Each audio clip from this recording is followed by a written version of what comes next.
Welcome to the MHB podcast. This is Michael Bond, and welcome to my 71st episode.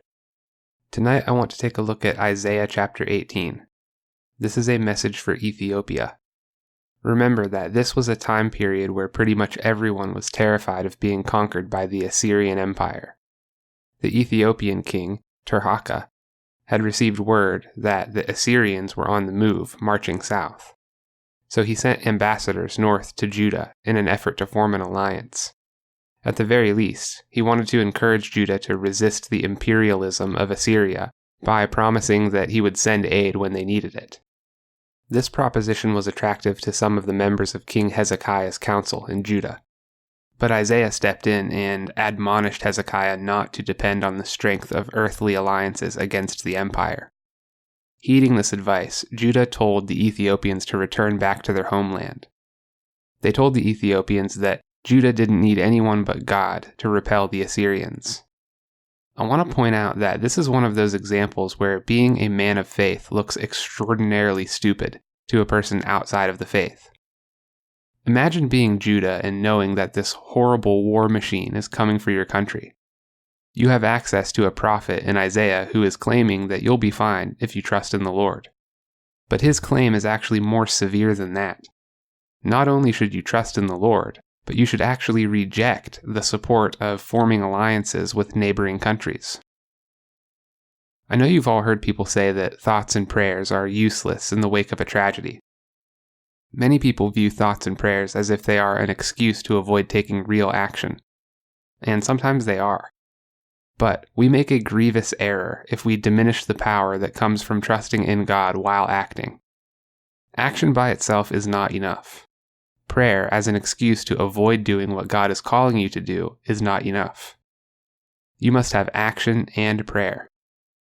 Assyria's failure to conquer Judah despite Judah refusing potential coalitions stands as bona fide historical evidence that walking in the ways of God, even when it makes more rational sense to abandon those ways, is always your best course of action.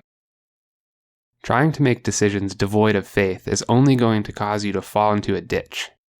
So I want to take a look at the first 3 verses. Ah, land of whirring wings that is beyond the rivers of Cush, which sends ambassadors by the sea, and vessels of papyrus on the waters. Go, you swift messengers, to a nation tall and smooth, to a people feared near and far, a nation mighty and conquering, whose land the rivers divide. All you inhabitants of the world, you who dwell on the earth, when a signal is raised on the mountains, look. When a trumpet is blown, hear. Notice in the first verse how Isaiah addresses this country as the land of whirring wings. Swarms of insects were prevalent in lands surrounding the Nile River, and it's possible that this verse is referencing the dreaded tsetse fly. These were large, biting flies that were known for carrying infectious disease that could cause sleeping sickness. Also, notice how Isaiah refers to the Ethiopians as people tall and smooth, feared near and far, mighty and conquering. It wasn't unusual for the ancient world to idealize these people. In Homer's writings, the Greeks referred to them as the blameless Ethiopians. Herodotus called them the tallest and handsomest of all men. These guys arrived on small skiffs made of papyrus that were constructed to hold 1 or 2 passengers. These boats were small enough to be carried during stretches of the Nile where navigation was impossible. They've arrived at Judah to seek an alliance and offer aid against the Assyrians. At Isaiah's advice, Hezekiah rejects them. Isaiah sends them home with an announcement for everyone to sit back and watch what the Lord is going to do to the Assyrians at his chosen time. Listen to his message in verses 4 through 6.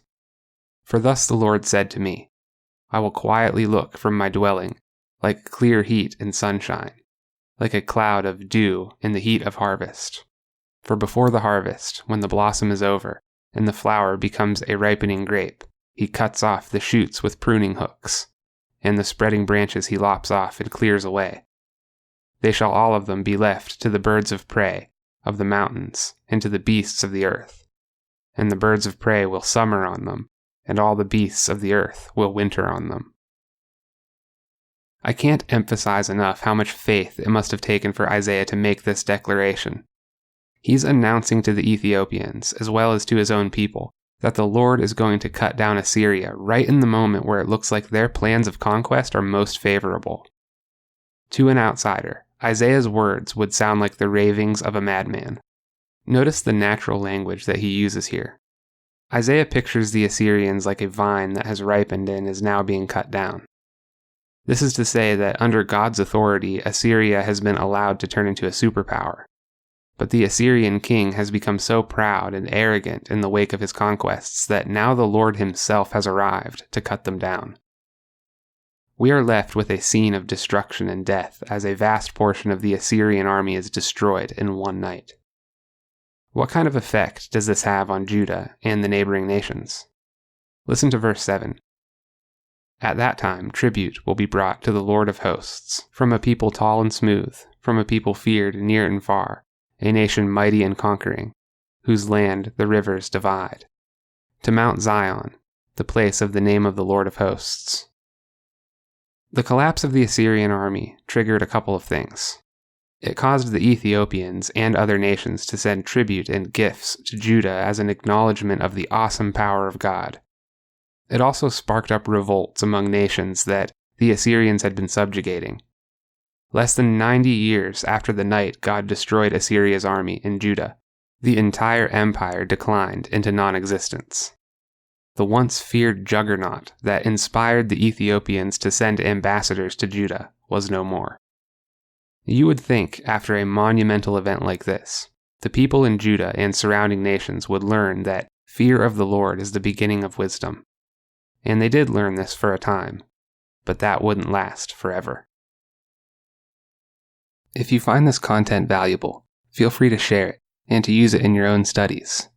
If you'd like to support this podcast, you can do so at www.patreon.com/Michael H. Bond. There is a link in the description. Your generosity goes a long way to promoting the growth of this enterprise and the cause of free speech. Thank you all for joining me this evening, and I will see you in the next episode.